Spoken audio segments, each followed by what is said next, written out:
वापी बताया है, बाल मंदार वृक्ष भी बताया है, इंद्रधनुष के समान तोरण बताया है ना।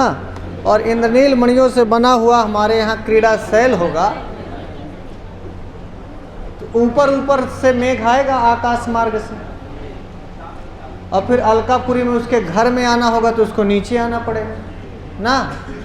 अब मेघ कितना भी नीचे आएगा तो है तो ऊंचा आदमी, ऊंचा आदमी बोले तो ऊंचा उड़ने वाला, आकाश मार्ग से चलने वाला। तो आकाश मार्ग पे चलने वाला व्यक्ति तो कितना भी नीचे आएगा तब भी वो ऊंचे ही रहना चाहेगा। तो सबसे ऊंची जगह उसके यहाँ क्रीड़ा शैल है। यक्ष के यहाँ भाई आएगा तो दरवाजे में घंटी क्यों बजाएगा, कहाँ बैठेगा, मेघ को कहाँ बैठना चाहिए, इसलिए कि मेघ आकाश मार्ग से ऊपर उड़ने वाला व्यक्तित्व है, तो उसको कहाँ आके आसन देना है ये इस श्लोक में वो बताता है। कि कहता है कि जब जाओगे तो जाने के बाद, इसीलिए गत्वा से शुरू किया श्लोक, जाकर तो कहाँ जाएगा, अलका जा कर के और हमारे घर के पास जाकर क्या करना है। तो कहा गत्वा सद्याः कालाभतनु शीघ्र।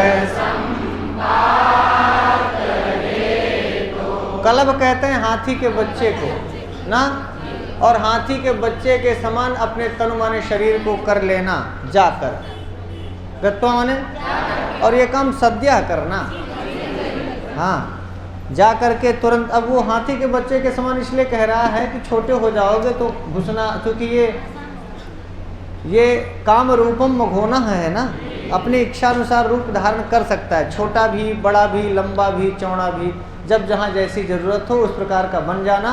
तो कहता है कि कलभ तनुताम, ये काम तुम कलभ तनुताम कर, अपने शरीर को कलभ की तरह कर लेना, हाथी के बच्चे की तरह कर लेना। हाथी का बच्चा इसलिए कहता है कि भाई मेघ कैसा भी होगा, कितना भी होगा, कैसा भी होगा, सांवला तो काला तो रहेगा ना, और हाथी कैसा होता है, काला होता है। तो जब ये छोटा बनेगा तो किसकी तरह लगेगा, हाथी के बच्चे के समान लगेगा। इसीलिए कहा कलभ तनुताम गत्वा, और क्यों, ताकि तुम शीघ्र संपात हो सके तुम्हारा। शीघ्र माने जल्दी, संपात माने अर्थ तो होता है गिरना, अर्थ तो क्या होगा, अभिधेयार्थ यही होगा ना, अभिधा वाला, पतन, पत धातु से घई करेंगे, पाता बनेगा, सम उपसर्ग लगा देंगे, संपाता बनेगा। संपात करने के लिए माने क्या बोलते हैं जब जहाज नीचे उतरता है, हाँ एकदम सही अर्थ पकड़िए, लैंडिंग हेतु हो, ताकि जल्दी से तुम्हारे ऊपर से नीचे लैंडिंग हो जाए, इसलिए तुमको कलभ तनुताम करना है ना।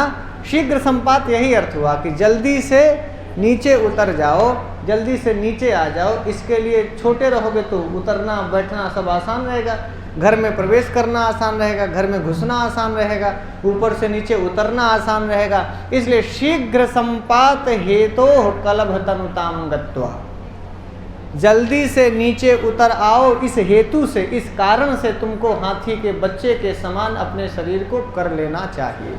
ऐसा करके फिर कहते हैं क्रीड़ा शैले प्रथम कथिते, क्रीड़ा शैले प्रथम कथिते रम्य सानौ निषण्ण, रम्य सानौ निषण्ण।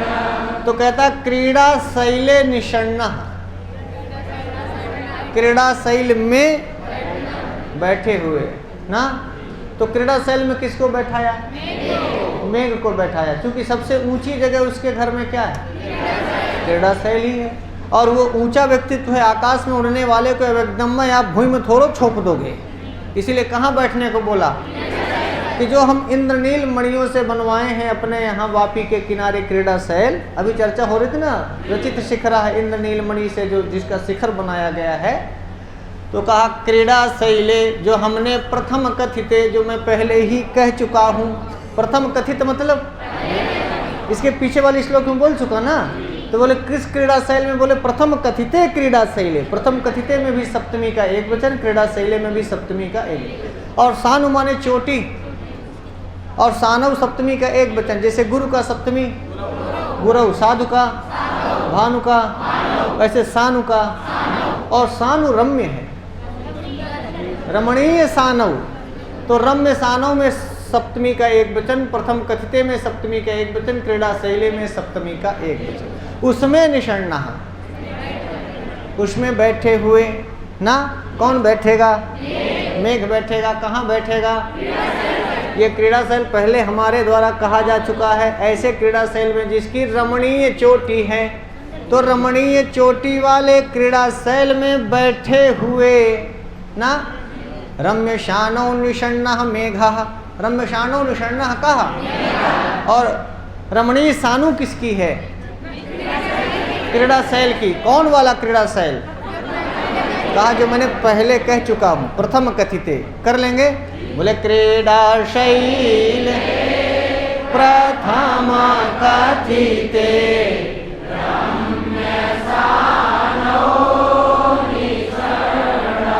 बोले अर्हस्यंतर भवन कर्तुमल्पाल्प। तो मेघ संदेशा देने आ रहा है ना। किसको? तो यक्षिणी कहाँ है? इसीलिए वो अलकापुरी पहले पहुंचाया। पहले कहाँ पहुंचाया?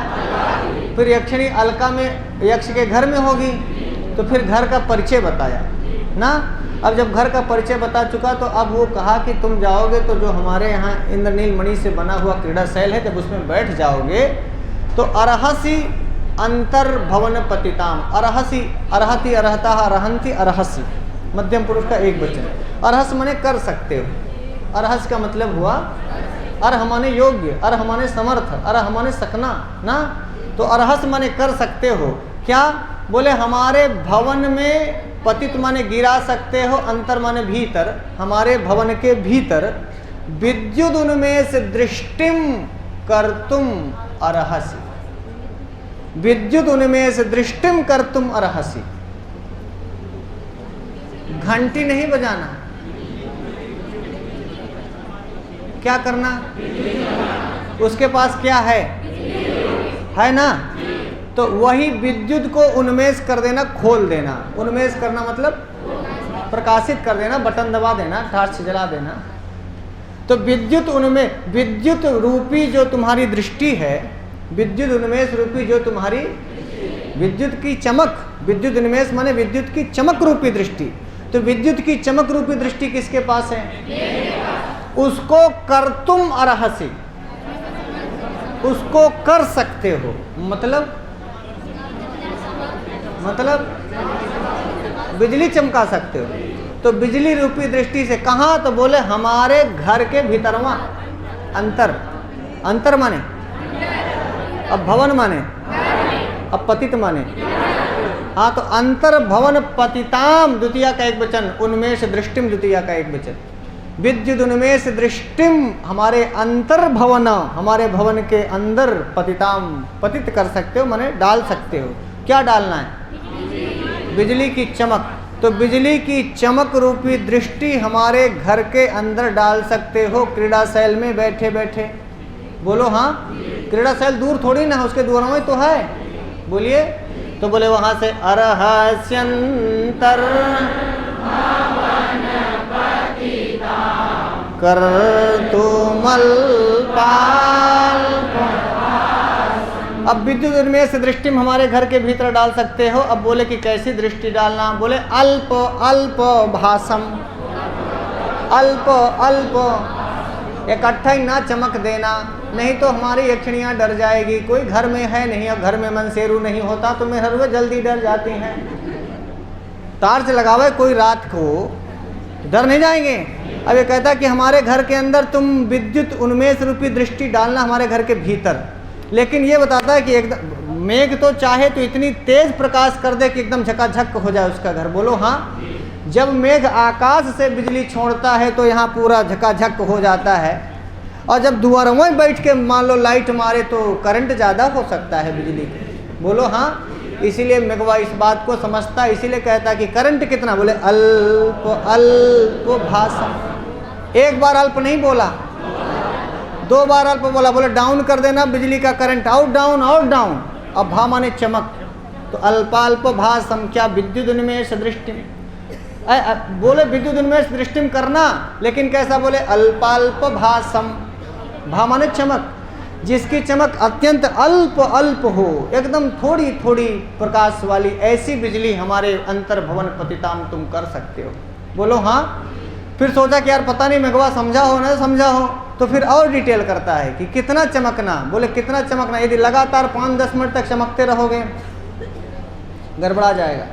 5-10 मिनट तक लगातार करें तो गड़बड़ा जाएगा। जुगनू को चमकते देखा आपने, चमकता है फिर बुझ जाता है, फिर चमकता है फिर बुझता है, फिर चमकता है। तो उसने एक उदाहरण दिया कि किसकी तरह लाइट हमारे घर के अंदर पड़नी चाहिए। बोले खद्योत की तरह। किसकी तरह? खद्योत कौन है? अब खद्योत की तरह कह दिया मतलब जुगनू की क्या खास बात है? जलता है, बुझता है।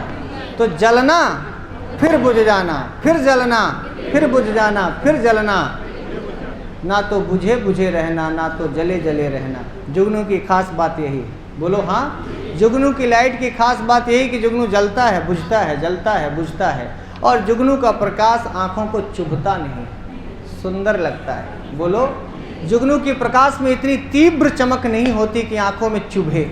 बोलो हाँ। इसीलिए कहा खद्योताली विलसित निभाम, खद्योताली विलसित निभाम। खद्योत की अलिपुंज के समान, जो विलसित माने चमक है, ऐसे निभाम माने समान, निभ माने समान। तो जुगनू के समूह के विलसित माने प्रकाश की तरह विद्युत उन्मेष दृष्टिम, हमारे अंतर माने अंदर, भवन माने भवन के, पतिताम माने गिरा सकते हो, कर्तुम माने करना, अल्पाल्प भासम माने थोड़े थोड़े प्रकाश वाला। तो अल्पाल्प भासम ये खद्योत का प्रकाश होता है। विलसित माने चमकना, निभ माने समान, और अली माने समूह। तो खद्योताली माने जुगनुओं के समूह। तो बहुत सारे जुगनुओं, एक जुगनू के बराबर तो मेघ के प्रकाश हो ही नहीं सकता। बोलो, मेघ का प्रकाश तो ज़्यादा ना होगा, इसलिए खद्योत अली कहा, और विलसित माने चमक को कहा, और निभ माने समान। तो किसके समान? बोले खद्योताली विलसित विद्युदुन। तो मानो खद्योत की पंक्ति है, खद्योत का समूह है, जुगनुओं का समूह है। तो जैसे जुगनुओं के समूह के समान प्रकाश वाली विद्युत रूपी दृष्टि को तुम हमारे घर के अंदर डाल सकते हो, लेकिन उसमें प्रकाश अल्पाल्प भास होना चाहिए। ऐसा कर्तुम अर्हसि, ऐसा तुम कर सकते हो, और कर्तुम अर्हसि कर सकते हो। कौन कर सकता है? कहाँ प्रकाश करेगा? यक्ष के घर के अंदर। बैठा कहाँ है? परीक्षा में आपसे पूछ लेगा कि मघवा कहाँ बैठा है? हाँ, क्रीड़ा सेल पे बैठा है, और वहीं से क्या करेगा? वहीं से प्रकाश करेगा। तो विद्युत रूपी प्रकाश, विद्युत उसकी पत्नी है, तो विद्युत हमेशा उसके साथ होगी। लेकिन विद्युत बड़ी प्रखर है, उसकी बड़ी चंचल है, बहुत तेज है। तो बोले कि हमारे यहाँ तेज वाली लाइट नहीं मारना ना। एक तो हम हैं नहीं, अकेले हैं वो, और गृहिणी है, बहुत तेज लाइट करोगे डर जाएगी। इसलिए ये डर जाएगी, ये लिखा नहीं है, ये हम अपनी ओर से आप बता रहे हैं। डर ही जाती हैं वो। यक्षिणी का जब यक्ष घर में ना हो, वैसे भी हर यक्षिणियाँ यक्ष के रहने पर तो लाइट वाइट जब जल जाती है, खासकर बादल वादल गरजे, लाइट वाइट चमके, तो बेचारी डर जाती हैं। और जब हम नहीं रहेंगे और तुम खूब चमकोगे बैठे बैठे वहाँ हमारे घर वहाँ के दुआर हैं, गड़बड़ा ना जाएगा। इसीलिए वो सब चीज़ों को डिफाइन कर दिया कि कितना चमकना है। बोले हमारे घर के अंदर प्रकाश तो डाल सकते हो, लेकिन अल्पाल्प भासम होना चाहिए, और खद्योताली विलसित निभाम होना चाहिए, बहुत तेज नहीं, वरना तो मेघ की बिजली में इतनी ताकत है कि चमक दे तो लोगों की, आप देखते हैं ऊपर से जो बिजली गिरती है, वो बिजली क्या, मेघे की तो बिजली है। बोलो, और जिनके यहाँ गिरी होगी उनको समझते हैं, वो लोग जाने होंगे। शायद आपको शायद मौका मिला हो देखने का, ना मिले तो भगवान करे ज़िंदगी में मौका ना मिले तो अच्छा है, कुछ चीज़ें ना ही देखो तो अच्छा है। हम कभी कभी सोचते हैं कि जब पाकिस्तान में इतने बड़े आतंकवादी पैदा कर सकते हैं कि भाई साहब जाके मार दो, वो मर जाते हैं, गोला फेंक देते हैं, आखिर कोई सिखाया ही तो होगा। अरे कम से कम हम अपने आतंकवादियों को ये तो नहीं सिखाते कि जाके गोला फेंको, ये सिखाते हैं कि कोई गोला ना फेंकने पाए। इस प्रकार का माहौल बनाना है, ये तो अच्छा है। आप हमसे कह सकते हैं सर आप भी हाफिज शहीद और आप में क्या अंतर है? हाफिज शहीद और मुझ में कोई अंतर नहीं, सिर्फ एक अंतर है कि वो डिस्ट्रॉय की नीति सिखाता है, वो विध्वंस की नीति सिखाता है, हम सर्जना की नीति सिखाते हैं। हम ये कहते हैं कि आप सृजन करो। भाई उसके भी कहने से लोग बदल जाते हैं ना, कि गोला बारूद फेंक देते हैं, मारने मारने पर उतारू हो जाते हैं, कि चाहे गोली लग जाए उड़ जाए, लेकिन वो कहेंगे कि ये जिहाद है। भाई साहब जिहादी हम भी हैं, हम बस सिर्फ ये सिखाते हैं कि ये जिहाद सर्जना के लिए होना चाहिए, सृष्टि को बचाने के लिए होना चाहिए, प्रेम के लिए होना चाहिए, शिक्षा के लिए होना चाहिए, एक नई दिशा के लिए होना चाहिए ना। तब ये कहता है कि भाई साहब क्रीड़ा सेल पे बैठा दो, किसको? लेकिन अल्पाल्प भाषम करे, थोड़ा थोड़ा चमकना। और कैसे चमकना? बोले विद्युत उन्मेष दृष्टि। और कैसा? बोले खद्यो ताली विलसित निभाम ना। और कहाँ पतित होनी चाहिए तुम्हारी दृष्टि? बोले अंतर भवन। कहाँ कर लेंगे इसको? बोले अरहस्यंतर भवनापति कर तुमल खद्योताली विलसित विद्युदुन्मेष अरहस्यंतर भवनापति कर तुमल कर लेंगे। गम धातु से त्वा प्रत्यय करेंगे, गत्वा ये सद्यः अव्यय पद है। कलब तनुताम को कौन धारण कर लेगा? और शीघ्र संपात करने के लिए तुमको कलब तनुताम धारण करना है। क्रीड़ा शैले में सप्तमी है, प्रथम कथिते में सप्तमी है, रम्यसानों में सप्तमी है। और वहाँ निषण्णा कौन है? बैठा कौन है? वहाँ बैठ करके तुमको विद्युत उन्मेष दृष्टिम कर तुम अर्हसि, तुम वहाँ बैठ करके विद्युत रूपी दृष्टि को डाल सकते हो। कहाँ डालना है? अंतर्भवन पद। कैसी विद्युत उन्मेष दृष्टि होगी? तो लिखा अल्पाल्प भाषम और खद्यो ताली विलसित निभाम। कर लेंगे ना।